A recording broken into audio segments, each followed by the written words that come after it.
Mais qui tourne ma voix? Qui écorche ma voix, me fourrant dans la gorge 1000 crocs de bambou, 1000 pieux d'oursin? C'est toi, sale bout de monde, sale bout de petit matin. C'est toi, sale haine. C'est toi, poids de l'insulte et 100 ans de coups de fouet.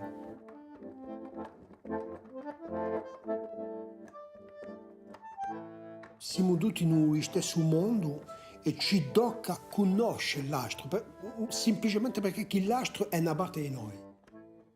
Ed è questo un messaggio che lo dice sera. Quando lui dice è muoveso a un'ereditudine, non vuole non abbia distanza con l'altro, al contrario, vuole non va proprio a broa che ne eravamo tutti ambientati un mondo.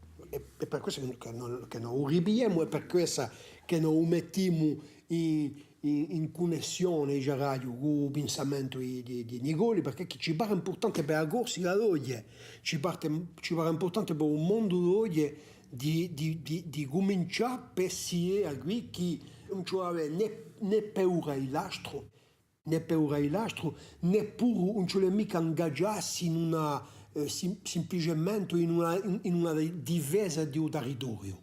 Ci tocca a essere a pallamano l'uni e l'altro per concepire qualcosa che sia campadoio per l'uni e per l'altro.